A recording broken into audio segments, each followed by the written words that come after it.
बिस्मिल्लाहिर्रहमानिर्रहीम अस्सलाम वालेकुम viewers. FM already Pakistan server के पॉडकास्ट सर्विस के साथ आपका प्रेजेंटर मलिक कासिम हाजिर खिदमत है। सलाम कबूल कीजिए। और मैं आपके साथ एक ख़ास दिन के साथ, और दिन क्योंकि 14 नवंबर एक ऐसा दिन जब पूरी दुनिया में आप ये कह लें कि शुगर की मर्ज़ का आलमी दिन, यानी कि ज़ियाबतीस का आलमी दिन पूरी दुनिया में 14 नवंबर को मनाया जाता है। और इसी दिन को मलूद खातिर रखते हुए आज मेरे साथ जो मेहमान शख्सियत हैं वो किसी तारुफ के मोहताज नहीं, doctor Malik Mohammad Khan, Faisal Masood teaching hospital senior doctor. और उनसे पूछेंगे कि आज का दिन मनाने का अगराद व मकासद, और दिन को मनाने के साथ साथ मर्ज शुगर है क्या। अस्सलाम वालेकुम सर। वालेकुम सलाम, थैंक यू। डॉक्टर साहब कैसे हैं आप, ठीक हाँ है? जी, बिल्कुल ठीक ठाक। डॉक्टर साहब, 14 नवंबर पूरी दुनिया में शुगर के मर्ज का आलमी दिन। हाँ जी, इसमें जैसे आपने बताया कि इसको वर्ल्ड वाइड डे को ऑब्ज़र्व किए जा रहे हैं, तो कोई भी दिन जब वर्ल्ड वाइड किसी भी हवाले से उसको सेलिब्रेट किया जाता है अ, या ऑब्ज़र्व किया जाता है, तो उसकी कोई इम्पोर्टेंस होती है। और इसका मतलब है कि वो चीज़ जो है वो वर्ल्ड वाइड लोगों को और कंट्रीज़ को अफेक्ट कर रही है, तो उनमें से शुगर भी अनफॉर्चुनेटली ऐसी एक डिज़ीज़ है। अब इसका और अगर हम पाकिस्तान के हवाले से देखते हैं, तो पाकिस्तान जो है वो शुगर के हवाले से अगर हम वर्ल्ड वाइड देखें, तो हम चौथे नंबर पर जो है वो इस वक्त दुनिया में आ रहे हैं। तो ये बीमारी हमारे मुल्क में अनफॉर्चुनेटली बड़ी तेज़ी के साथ जो फैलती चली जा रही है, तो इसलिए हमारे मुल्क में शुगर के हवाले से अवेयरनेस का होना और भी ज़्यादा ज़रूरी है, ताकि हम ये है कि एक तो जिनको शुगर है उनकी हम शुगर का अच्छा कंट्रोल मेंटेन कर सकें, और जिनको शुगर नहीं है उनको हम शुगर के मरीज़ बनने से रोक सकें। तो ये हमारा बेसिकली ऑब्जेक्टिव होना चाहिए। अच्छा सर, मर्ज शुगर, इसकी इब्तदाई अलामात और तरीक़े इलाज के बारे में मैं चाहता हूँ कि जितने हमारे देखने वाले हैं वो जान सकें। इसमें जो है जहाँ जहाँ तक आपका अलामात का मतलब है कि ज़रूरी नहीं कि ये अलाम बीमारी के अंदर अलामात भी हों। जो इसके टिपिकल सिम्टम्स हैं वो हो भी सकते हैं, मरीज़ के अंदर नहीं भी हो सकती।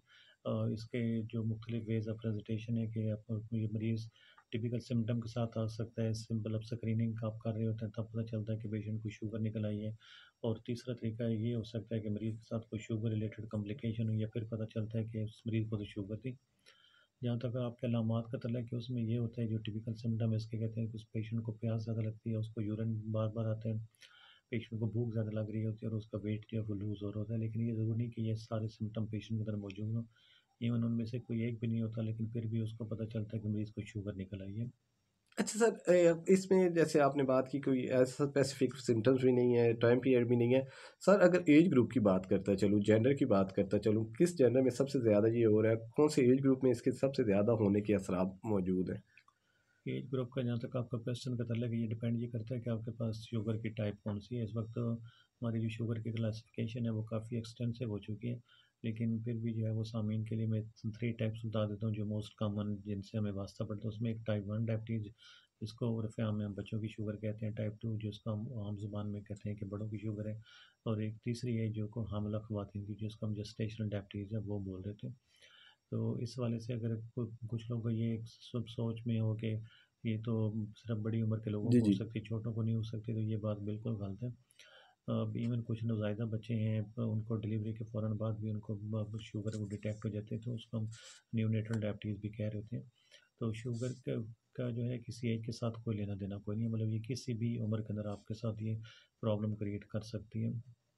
अब उसमें जी डिपेंड जी। ये करता होता है कि आपका जो है वो फैमिली बैकग्राउंड के अंदर कोई शुगर के पेशेंट्स हैं या नहीं है, या फिर आपका जो है वो लाइफस्टाइल का जो है वो कैसा है, कि आप मोटे तो नहीं ज़्यादा, या आपको कोई जंक फूड फास्ट फूड वगैरह तो वो तो नहीं ज़्यादा खा रहे, और आप एक्सरसाइज के अंदर इन्वॉल्व हैं या नहीं है।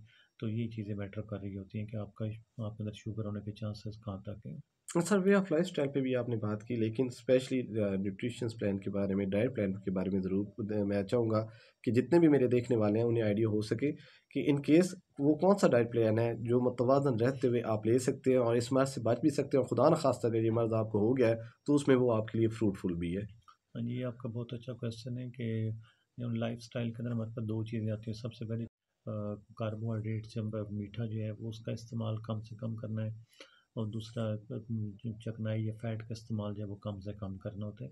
तो ये 2 चीज़ों को ज़हन में रख कर हमें अपना जब भी हम अपना कोई चीज़ खा पी रहे होते हैं, तो उसके बारे में खुद सर्च करनी चाहिए कि क्या अब ये इनमें जो मैं खाने लगा हूँ उसके अंदर ये चीज़ें हैं या नहीं है। अगर ये हैं तो उनको अवॉइड करना है। तो इनमें आप अगर आप डाइट्स के हवाले से ग्रुप्स बना लेते हैं तो आप काफ़ी कंफर्टेबल हो जाते हैं बजाय कि एक इंडिविजुअल डाइट को याद करने की। उसमें जो ग्रुप्स बनाने वाली चीज़ उसमें लाइक आप एक ग्रुप ये बना लें कि क्या वेजिटेबल में इसमें कौन सी मैं खा जी, सकता हूँ जी। या नहीं।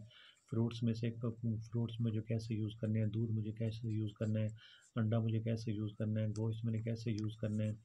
उसके अलावा अगर जो है वो घी वगैरह का इस्तेमाल जो है वो मैंने कैसे करना है। तो ये जो राइस का इस्तेमाल जो है वो मैंने कैसे करना है।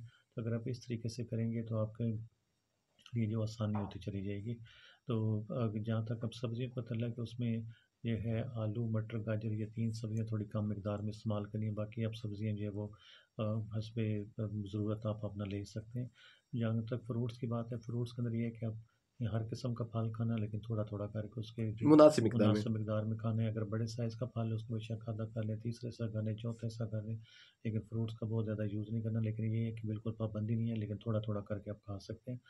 अंडा उसकी आपने सिर्फ सफ़ेद ही खानी है, ज़र्दी नहीं खानी है। दूध को उबाल कर मलाई उतार कर पीना है। और गोश्त के अंदर आपने सिर्फ वाइट मीट यूज़ करना है जिसमें फ़िश, चिकन, मटन आता है। बीफ आपने बिल्कुल यूज़ नहीं करना। राइस अगर आपने खाना है तो आधी प्लेट से ज़्यादा नहीं खाना है। इस तरीके से अगर आप घी के बजाय आपने कोशिश करें कि ऑयल का यूज़ जो है ना वो ये करें। तो इस तरीके से बेसिकली आपने वो डाइट्स के ग्रुप्स बनाकर इसको याद करने की कोशिश करें। सर ड्राई फ्रूट्स के हवाले से ज़रूर हाँ जी, चाहूँगा। हाँ जी, ड्राई फ्रूट्स आप खा सकते हैं, तो उसमें भी थोड़ा सा एहतियात के साथ खाने हैं, लेकिन वो आप खा सकते हैं, उसमें कोई इश्यू नहीं है। लेकिन कोशिश ये करें जिस दिन आप ड्राई फ्रूट खाएँ, फिर उस दिन कोई और फ्रूट ना खाएँ, या जिस दिन कोई और फ्रूट खाएँ और फिर उस दिन आप ड्राई फ्रूट ना खाएँ। सब सेल्फ मेडिकेशन में स्पेशली शुगर पेशेंट जितने भी हैं वो सेल्फ मेडिकेशन करते हैं, खुद से कुछ चीज़ों को वो ऐड ऑन करते हैं, खुद को स्किप करते हैं। इस बारे में आप क्या कहते हैं? इसमें जहाँ तक अगर हम बात करते हैं कि शुगर की जो टाइप्स है उसके हवाले से अगर हम बात करते हैं ट्रीटमेंट, उसमें जो बच्चों वाली शुगर है जिसको हम आईडीडीएम कहते हैं या टाइप 1 बोलते हैं, जी, जी। तो उसका तो ट्रीटमेंट ही सिर्फ इंसुलिन है। उसका अंदर गोलियाँ आप यूज़ नहीं कर सकते। और जो आपकी जेस्टेशनल डायबिटीज़ है, जो हामला ख़वातीन वाली शुगर है, उसके अंदर जो मेजर चीज़ है वो इंसुलिन है। लेकिन बाकी 2 टैबलेट्स हैं साथ में जो आप यूज़ कर सकते हैं। उसके अलावा और कोई टैबलेट आप जो है प्रेगनेंसी के दौरान यूज़ नहीं कर सकते हैं। पीछे रह गया जो टाइप 2 है, जी, जी। जो जिसमें मर्द आ जाते हैं या गैर आमला ख़वातीन आ जाती हैं, उसमें फिर आपके पास जिसमें आपको बताया कि जो उसका शुगर का ट्रीटमेंट पहला जो टाइप 2 का शुरू होता है वो आपका मेडिसिन से भी पहले जो स्टेज आता है वो लाइफ़स्टाइल मॉडिफ़िकेशन जी, पे जी। आ जाती है।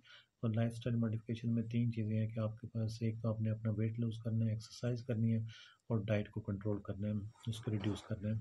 अच्छा डॉक्टर साहब फिर वेट आगे जी, जी। अगला स्टेप आ जाता है कि आपने मेडिसिन का आ जाता है, तो आप मेडिसिन यूज़ करते हैं, फिर उसके अलावा इंसुलिन आप यूज़ करते हैं।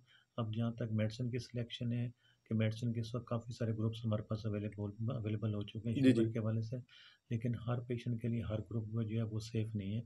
उसमें ये देखा जाता है कि क्या आप सिर्फ अभी तक शुगर के मरीज़ हैं या साथ में शुगर की कोई कॉम्प्लिकेशन भी आपके साथ हो चुकी है, लाइक आपको अल्लाह ना करे पाले तो नहीं हो गया, ये शुगर की वजह से आपके गुर्दे तो नहीं कमज़ोर हो गए, या आप डायलिसिस तो नहीं करवा रहे, या शुगर की वजह से आपका जो है कोई हार्ट अटैक या हार्ट फेलियर तो नहीं हो चुका है, या शुगर की वजह से आपका कोई टांग वगैरह तो नहीं काटी गई है, या शुगर की वजह से आपकी बिनाई तो नहीं कमज़ोर हो गई है।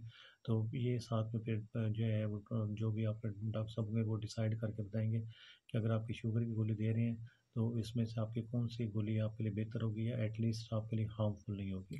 अच्छा डॉक्टर साहब मेजॉरिटी पेशेंट इस चीज़ से इज्तनाब करते हैं कि जी स्पेशली खुदा न खास्ता अगर ये मज़ाक हो गया तो बहुत ज़्यादा एक्सेसिव अमाउंट में टैबलेट्स दे दी जाती हैं in the shape of medication में और वो कहते हैं कि जी फिर हमें बेहतर है कि इंसुलिन लगा दें या इंसुलिन आप हमारे लिए प्रेफर कर दें।